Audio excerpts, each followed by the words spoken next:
여러분, 스페인의 수도인 마드리드라고 하는 도시를 들어보셨습니까? 많이들 들어보셨을 거예요.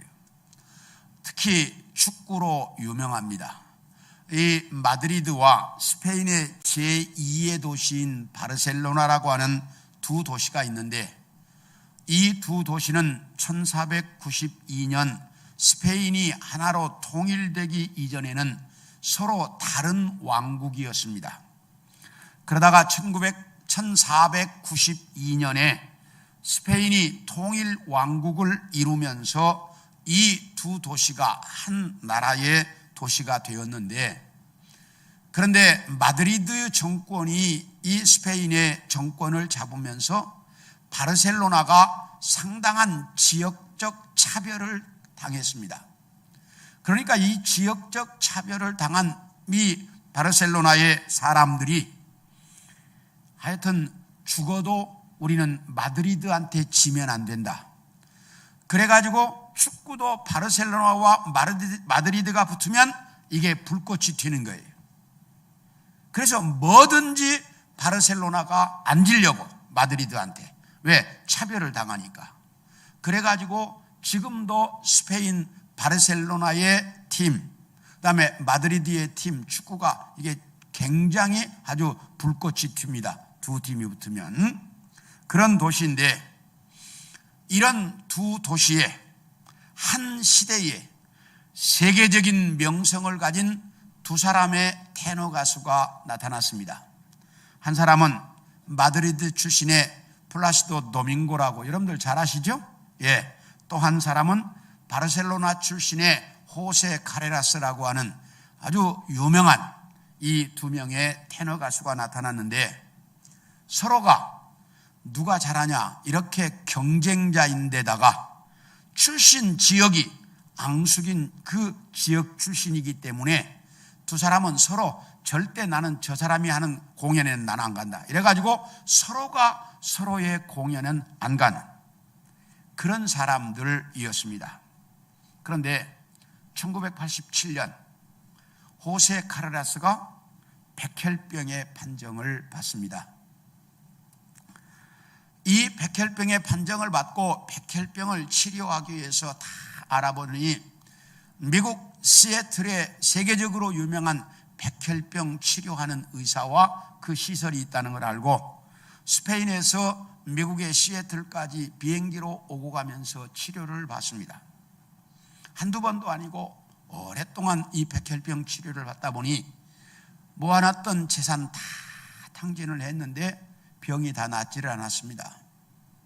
그래서 참 곤란한 처지에 처해 있는데, 소문이 나기를 마드리드에 가면 헤르모사라고 하는 자선단체가 있는데, 그 자선단체가 백혈병으로 고생하는 사람들을 돕는다, 이런 이야기를 듣게 됩니다. 그래서 이 호세 카레라스가 이 헤르모사에다가 지원을 했고, 헤르모사에서 이 카레라스를 지원하기로 결정을 해서 이 헤르모사의 이제 단체의 지원을 받고 카레라스가 백혈병을 치료를 받고 완치를 합니다.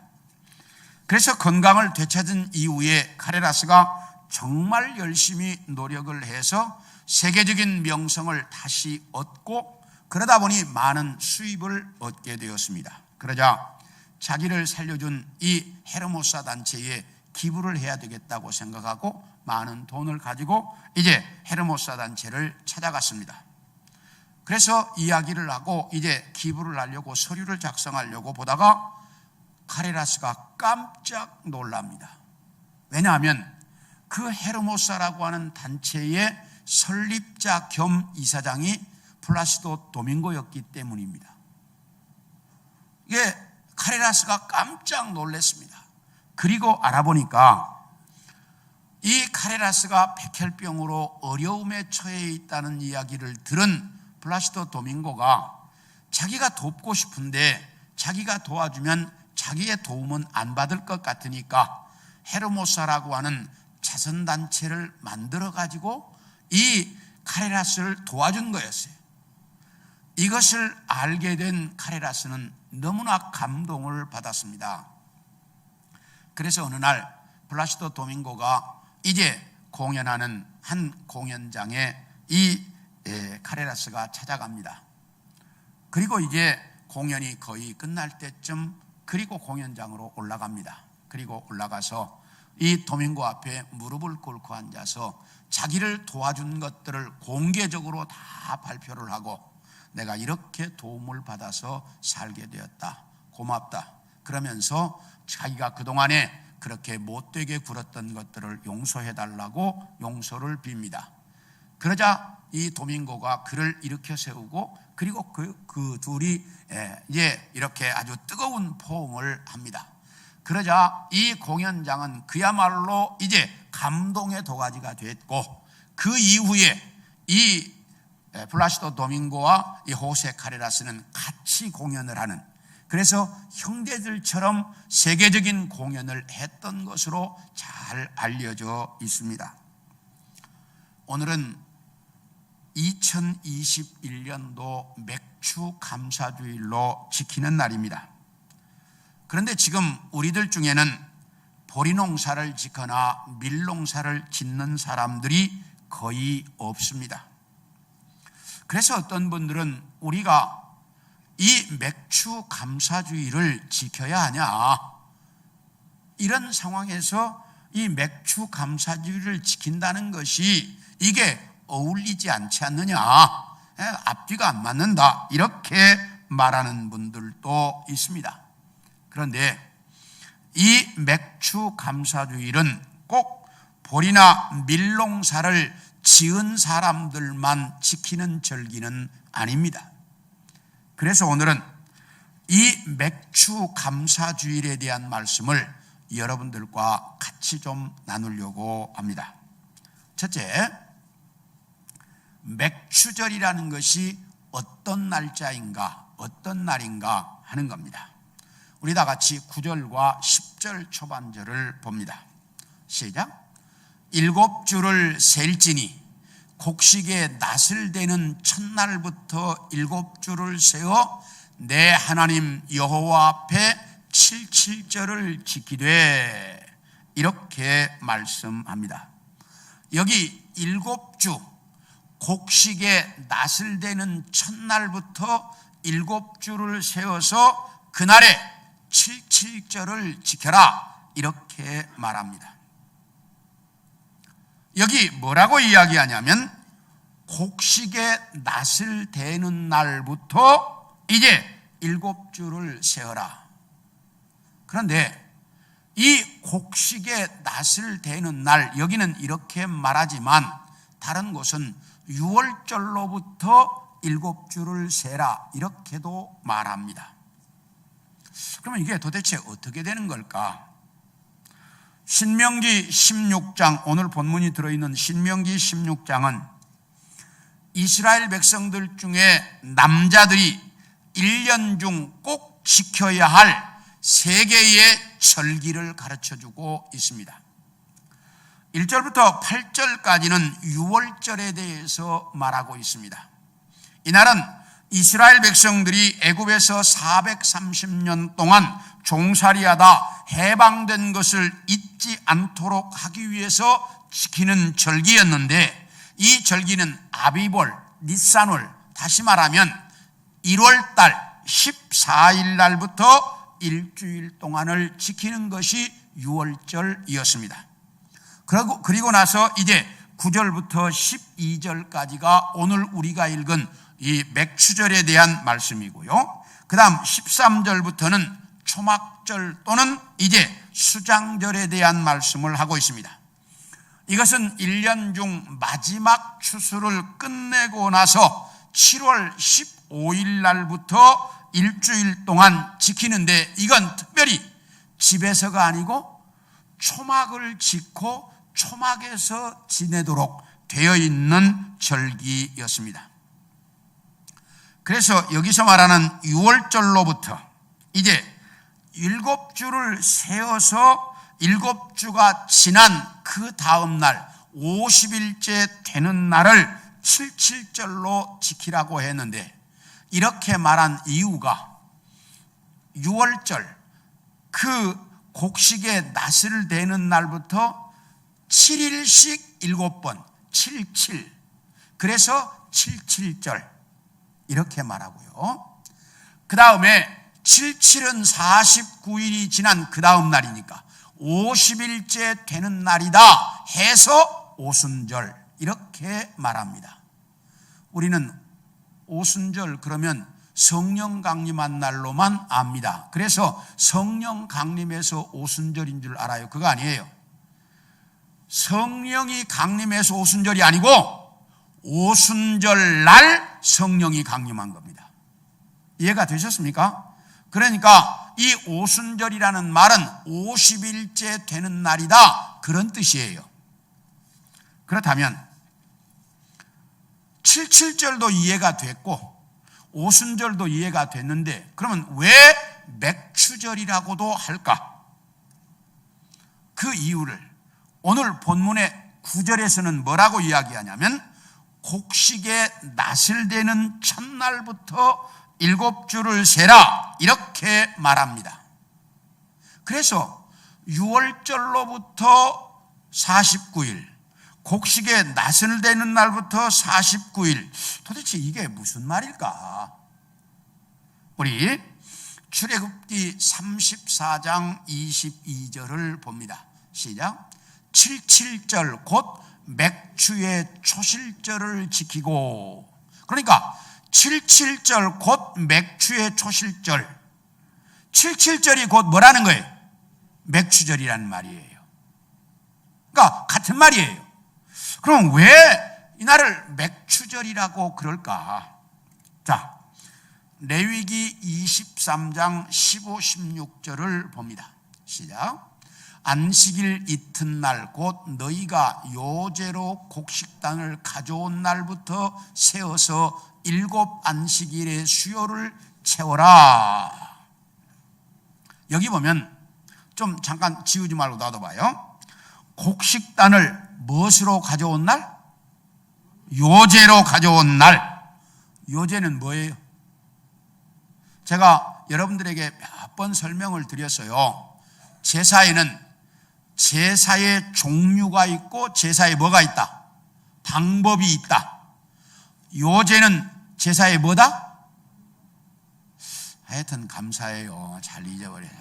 요제는 제사의 방법이에요. 방법. 이건 제사의 종류가 아니야. 제사의 방법이야. 어떻게 드리는 거?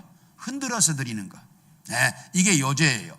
그러니까 자, 너희가 요제로 곡식단을 가져온 날부터 세워서 7 안식일의 수요를 채워라. 요제로 곡식단을 가져왔어요. 백성들이. 요제로 가져오면 제사장이 그걸 받아가지고 흔드는 거야. 그래가지고 하나님께 제사를 드렸어요.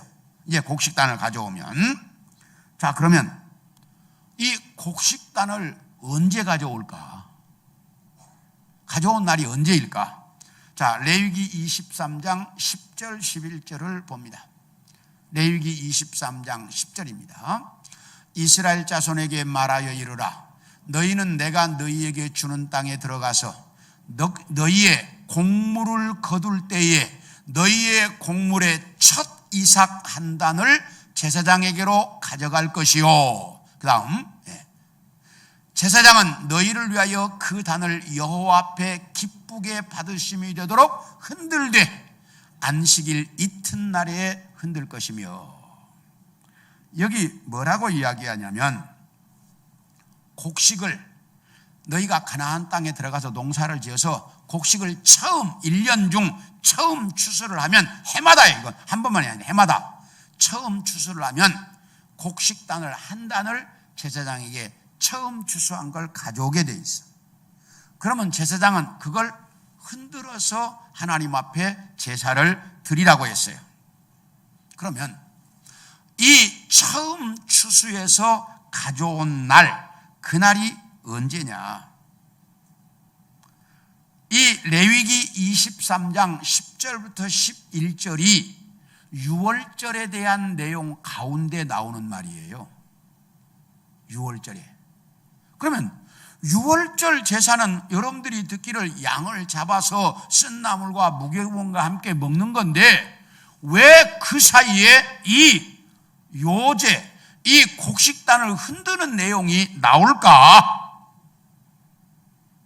이게 왜 그 사이에, 그 6월절 사이에 이걸 가리켜서 초실절이라고 그러는데, 그 첫 이삭을 흔드는 걸 초실절이라고 그래요. 근데 이 초실절을 왜 지키라고 그럴까? 6월절 속에.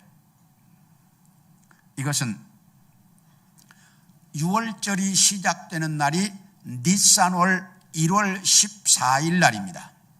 그런데 1월 달이 유대 원력의 니산월이 지금 우리 원력으로 하면 5월 내지 6월 정도가 됩니다. 그래서 1월 14일, 그 니산월 14일 정도가 되면 5월 내지 6월 중순이 돼서 이때가 곡식을 막 거두기 시작할 때입니다. 곡식을 막 거두기 시작할 때예요. 그러니까 1년 중 첫 곡식을 추수할 때가 6월절이에요. 그래서 너희가 처음 첫 곡식의 낫을 대서 추수한 것 한 단을 가지고 오면 제사장은 그걸 받아서 언제? 6월절 날 지나고 그 다음 무교절이 시작되는 첫날에 그걸 흔들어서 요제로 드리도록 돼 있었다, 그 말이에요. 그러니까 무교절이 시작되는 첫날, 그게 요제를 드리는 날이야, 흔들어서. 그러므로 이날은 무슨 날이냐? 다시 이야기하면 6월절 무교절이 첫 추수를 시작하는 때예요. 이해가 되셨습니까? 그래서 초실절이 그 안에 들어 있습니다. 이제 시작하는 날인데.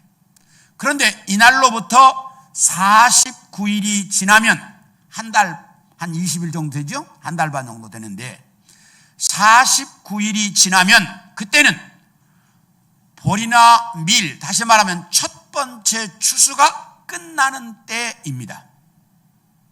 추수가. 그래서 추수가 끝나는 때 지키는 절기가 77절 오순절이었어요. 그래서 이날을 맥추절이라고도 불렀던 겁니다. 이해가 되셨습니까? 네. 이렇게 이제 6월절이 보리나 밀 추수를 시작할 때고, 그리고 이제 이 77절 오순절이 보리나 밀 추수가 다 완전히 끝나는 때였습니다. 그래서 끝나는 때 지키는 절기이기 때문에 이 절기를 뭐라고도 한다? 맥추절이라고도 한다. 그래서 이 절기를 맥추절이라고도 하는 겁니다. 자, 그런데 이렇게 이날은 77절, 오순절, 맥추절 이렇게 부릅니다. 그러면 이날을 어디에서 지키라고 했을까? 우리 11절 하반절을 봅니다. 시작. 내 하나님 여호와께서 자기의 이름을 두시려고 택하신 곳에서 내 하나님 여호와 앞에서 즐거워해라. 여기 어디서 지키라고요? 내 하나님 여호와께서 자기 이름을 두시려고 뭐한 곳? 택하신 곳에서 이 맥추절을 지켜라, 이렇게 말합니다. 그런데 신명기 16장을 보면 6절에 6월절도 하나님이 택하신 곳에서 지켜라, 그렇게 말을 하고 있고, 15절에 보면 초막절도 하나님이 택하신 곳에서 지켜라, 이렇게 말하고 있습니다. 그러므로 6월절, 그 다음에 맥추절, 그 다음에 초막절, 이 세 절기는 하나님이 택하신 곳에서 지키라고 돼 있어서 이스라엘 백성들은 하나님이 택하신 성전이 있는 곳 예루살렘에 모였던 것입니다. 하나님이 내가 택한 장소에서 지켜라, 그래서 예루살렘에 모였던 것입니다. 그러므로 우리는 어디에서 이 절기를 지킵니까? 교회에서 이 절기를 지키는 겁니다. 이렇게 성경이 정확하게 이 맥추절을 하나님이 택한 장소에서 지켜라. 그런데 12절을 봅니다. 너는 애굽에서 종되었던 것을 기억하고 이 규례를 지켜 행할지니라. 이 절기를 맥추절 첫 번째 추수가 끝나는 날 이제 이 절기를 지키는데 하나님이 택한 장소에서 지켜야 돼요. 그런데 왜 지키냐?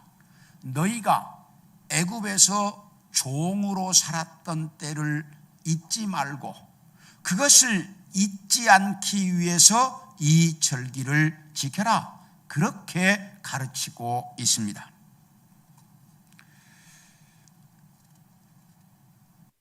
하나님은 이렇게 이스라엘 백성들에게 너희가 종으로 살았던 과거를 잊지 말라고 그러기 위해서 이 절기를 지키라고까지 가르치셨는데, 그런데 이스라엘 백성들은 너무나 쉽게 하나님과의 약속, 하나님이 가르쳐 주신 말씀을 자주 잊어버렸습니다. 얼마나 자주 잊어버렸느냐? 우리 사사기 2장 10절을 한번 봅니다. 시작.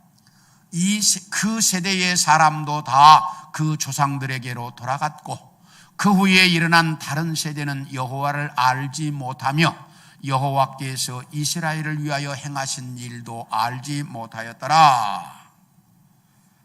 이 말씀은 여호수아와 함께 가나안 땅을 점령해서 땅을 분배하고 그 가나안 땅을 이스라엘 민족의 땅으로 만들었던 1세대가 다 죽었습니다. 그리고 그 다음 세대가 성장을 했는데 그 다음 세대는 하나님을 알지 못하고 하나님께서 이스라엘 백성들에게 행하셨던 그 놀라운 기적도 하나도 알지 못했다. 이렇게 말씀하고 있습니다. 다시 이야기하면 홍해 바다를 가르고 이스라엘 백성들이 건너왔던 사건, 광야에서 만나를 먹고 살았던 사건, 낮에는 구름기둥, 밤에는 불기둥이 이스라엘 백성들의 길을 인도하셨던 사건, 40년 동안 옷이 떨어지지 않고 신발이 떨어지지 않게 하셨던 그 엄청난 사건들을 이스라엘 백성들은 다 잊어버렸다. 왜냐하면 하나님을 몰랐기 때문에 당연히 그럴 수밖에 없었을 것입니다. 분명히 유월절을 지킴으로 너희가 출애굽할 때에 있었던 사건들 10가지 재앙들을 잊지 말라고 가르치셨고, 맥추절을 통해서 너희가 애굽에서 430년 동안 종살이했던 것을 잊지 말라고 가르치셨고, 초막절을 통해서 너희 조상들이 광야에서 살았던 것을 잊지 말라고 가르치셨습니다. 그래서 이스라엘 백성들이 유월절도 지키고 맥추절도 지키고 초막절도 지키고 있어요. 그런데 하나님은 모르는 거예요. 절기는 지켜요. 그런데 하나님을 몰라요. 하나님이 하셨던 일들을 다 잊어버렸어요. 그렇게 하나님이 놀라운 역사를 통해서 이스라엘 백성들을 가나안 땅에 살게 해주셨는데 한 세대 만에 그 모든 걸 다 잊어버렸다. 이렇게 말합니다. 그런가 하면 역대하 24장 22절을 봅니다. 시작. 요아스 왕이 이와 같이 스가랴의 아버지 여호야다가 베푼 은혜를 기억하지 아니하고 그의 아들을 죽이니 그가 죽을 때에 이르되 여호와는 감찰하시고 신원하여 주옵소서 하니라. 이 말이 무슨 말이냐면 이스라엘 나라가 남왕국과 북왕국으로 나뉘어져 있을 때 북왕국 아합 임금의 딸 아달랴가 남왕국의 왕비로 시집을 옵니다. 시집 온 사람은 누구의 가풍을 따라야 돼요? 시댁의 가풍을 따라야 하는 게 맞는데, 이 아달랴는 시댁의 가풍을 따르는 것이 아니고 친정의 가풍을 그대로 가지고 와서 남왕국 시댁에서 행했습니다. 그래서 자기의 가풍대로 하다가 남편 죽고 아들 죽고 나니까 다윗의 핏줄 남왕국의 왕족은 하나도 안 남기려고 다 죽여버렸습니다. 그런데 그때 제사장 여호야다가 1살짜리 핏덩이 요아스를, 다윗의 핏줄인 요아스를 자기 침상 밑에 숨겨서 기릅니다. 그래가지고 7살이 되자 반역을 일으켜서 그 아달랴를 죽이고, 그리고 다윗의 핏줄인 요아스를 다시 이스라엘 나라의 남왕국의 왕으로 세웠습니다. 그러므로 이 요아스라고 하는 사람은 누구 때문에 살았어요? 제사장 여호야다 때문에 살았고, 제사장 여호야다 때문에 남왕국의 뭐가 됐어요? 왕이 됐습니다. 자기 생명의 은인이요, 자기의 전부가 다 그 사람 때문이잖아. 그런데 여호야다 제사장이 나이 많아 죽고 나니까 요아스가 이제 우상을 섬기는 겁니다. 하나님을 제대로 안 섬겨요. 그러니까 여호야다 제사장의 아들 스가랴가 나타나가지고 왜 당신이 이 거룩한 나라를 우상 섬기는 나라로 만드느냐고, 당신이 하나님을 버렸기 때문에 하나님도 당신을 버릴 거라고 이렇게 외쳤습니다. 그랬더니 그렇게 지 말 안 듣고 외친다고 그 여호야다 제사장의 아들 스가랴를 돌로 쳐 죽여버립니다. 세상에 자기를 그 핏덩이 때 숨겨서 길러서 왕으로 세워준 그분의 아들을, 그것도 그 사람이 잘못하는 게 아니고 올바른 소리 하는데 그를 돌로 쳐 죽였어요. 성경이 뭐라고 말하냐? 그 아버지 여호야다 제사장의 은혜를 잊어버렸다, 이렇게 말을 해요. 이게 우리 인간의 모습입니다. 이렇게 우리는 자주 잊어버리는데, 이스라엘 백성들에게 하나님께서 너희가 과거에 애굽에서 종으로 살았던 것을 잊지 말아라, 잊지 않기 위해서 이 맥추절을 지켜라. 그러니까 맥추절이 꼭 보리나 밀농사를 지어서 지키라고 한 게 아니에요. 그때 지키라는 것이지, 때 지키라는 것이지. 지키는 의미가 뭐냐? 하나님의 은혜를 잊어버리지 말라고 지키라는 절기다, 그 말이. 이걸 우리가 똑바로 알아야 돼. 그러므로 이 맥추절은 보리나 밀농사를 꼭 지어서 지키는 게 아니라 하나님의 은혜를 잊어버리지 않도록 하기 위해서 지키는 절기. 그게 언제 지킬 거냐? 이게 보리나 밀농사가 끝났을 때, 이때 지키라고 가르쳤던 것입니다. 사랑하는 성도 여러분, 우리는 지나온 반년 동안 하나님이 우리에게 베풀어 주신 그 은혜를 감사하면서 그 은혜를 잊지 않고 이 절기를 지켜갈 수 있기를 축원합니다. 둘째로, 그러면 이 맥추절을 어떻게 지키라고 말씀하실까? 우리 10절 하반절을 봅니다. 시작. 내 하나님 여호와께서 내게 복을 주신 대로 내 힘을 헤아려 자원하는 예물을 드리고. 자, 여기 보면 세 가지예요. 내 하나님 여호와께서 내게 뭐한 대로? 복을 주신 대로.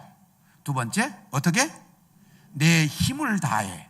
세 번째, 자원하는 마음으로 예물을 드려서 이 절기를 지켜라, 이렇게 가르치고 있습니다.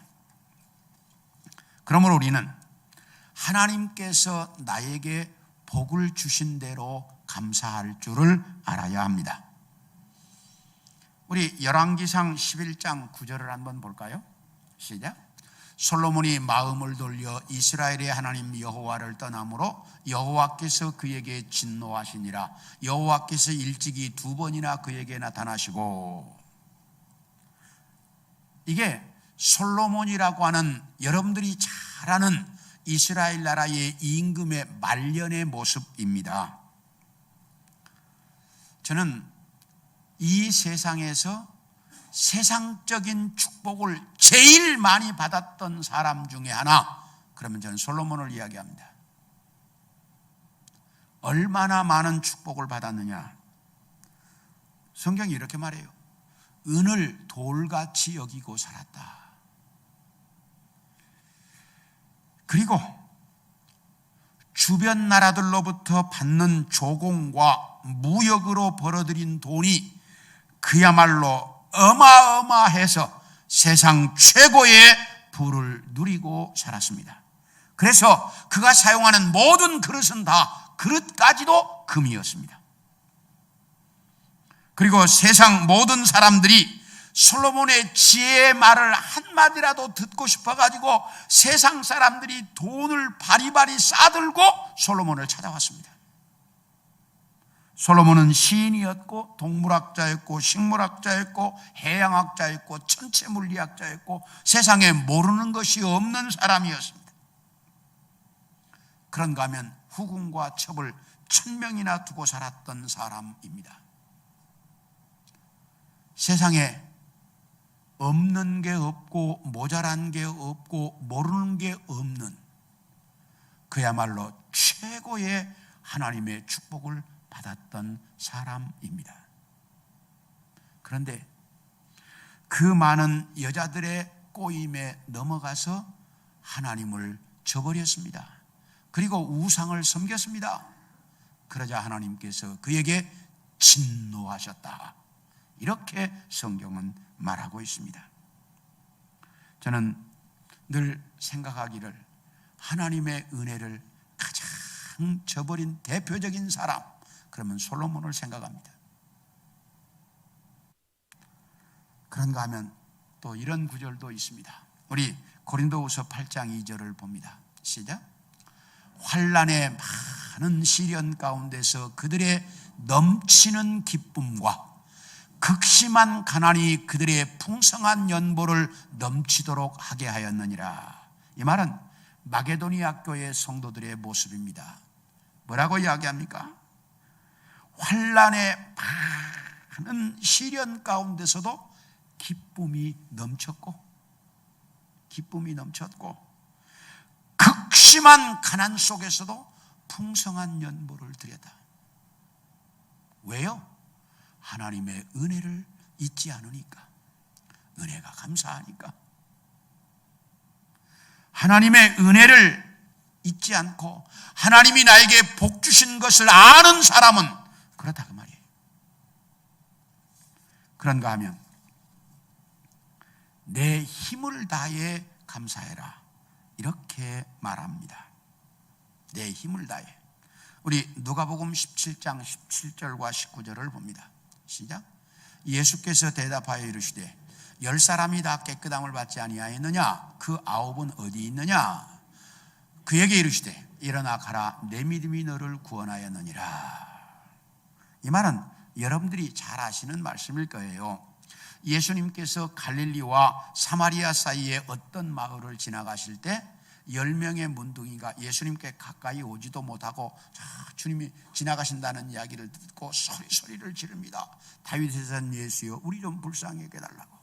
그러니까 예수님께서 너희가 가서 제사장에게 너희 몸을 보여라. 그래서 이 10사람이 제사장을 향해서 가다가 진짜 병이 다 나은 거예요. 너무너무 좋았습니다. 어찌할 바를 모릅니다. 좋아서 펄펄 뛰면서 다 각자 자기 길로 갔습니다. 그런데 한 사람이 예수님 앞에 와서 엎드려서 감사를 드렸습니다. 그랬더니 예수님께서 10명이 다 낫지 않았느냐? 그런데 9은 어디 가고 너 혼자 왔냐? 그때 예수님께서 네 믿음이 너를 구원했다. 평안히 가라. 그렇게 영적인 구원의 축복까지 이 사람에게는 주셨습니다. 근데 그 문둥병 환자였던 사람이 예수님께 오면서 뭐 가져왔겠어요?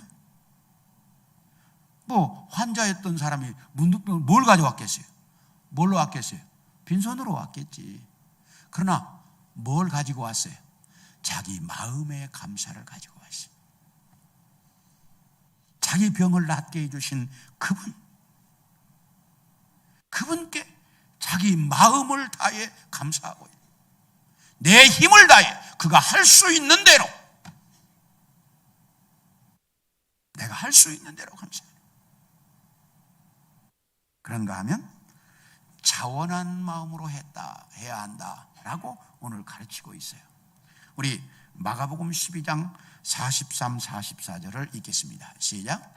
예수께서 제자들을 불러다가 이르시되 내가 진실로 너희에게 이르노니 이 가난한 과부는 헌금함에 넣는 모든 사람보다 많이 넣었다.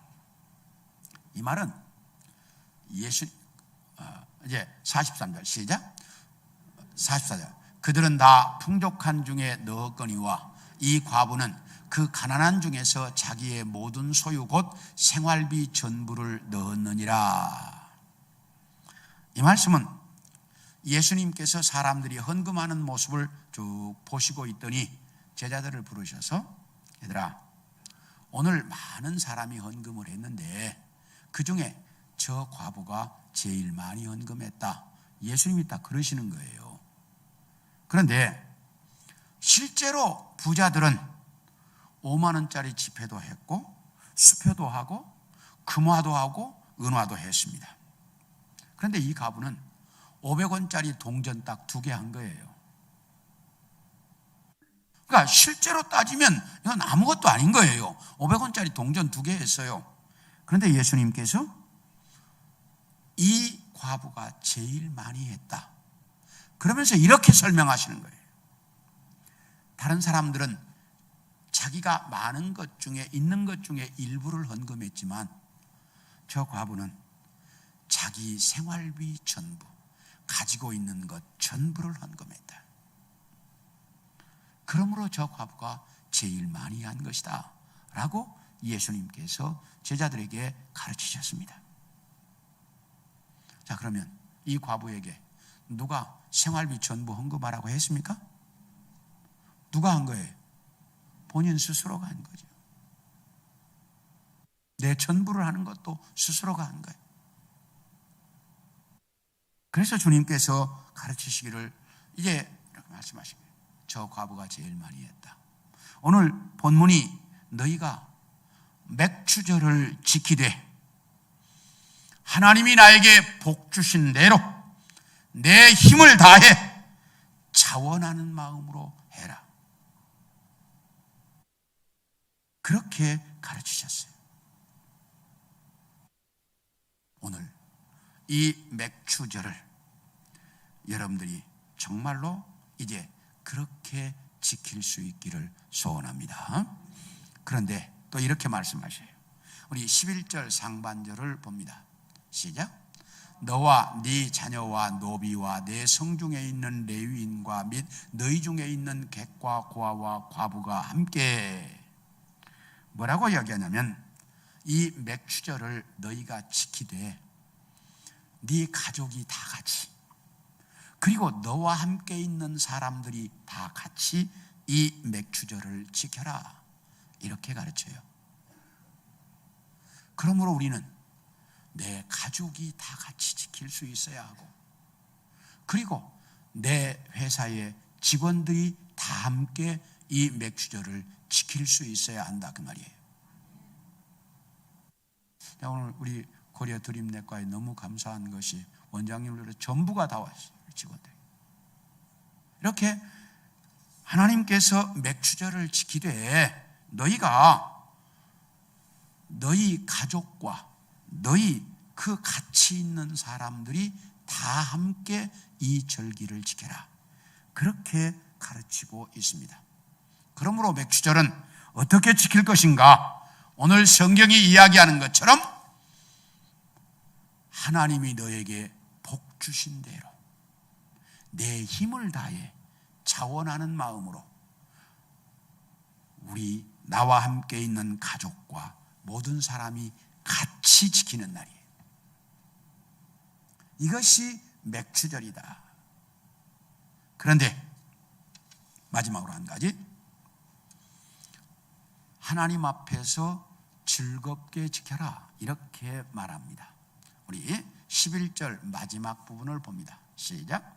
내 하나님 여호와 앞에서 즐거워할지니라. 여기 보면 내 하나님 여호와 앞에서 즐거워하는데, 하나님이 택하신 장소, 성전, 교회에서 하나님이 복 주신 대로 힘을 다해 자원한 마음으로 감사헌금을 드리고 사랑하는 가족들과 내 주위에 있는 사람들과 함께 이 날을 지켜라, 그렇게 가르치고 있다 이 말이에요. 자, 우리 성도 여러분, 여러분은 지금 어떻게 이 맥추절을 지키고 있습니까? 자, 정성껏 정말 여기가 내가 복 주신 대로 힘을 다해 내가 정말 자원한 마음으로 헌금을 드렸으면, 그것만이 아니에요.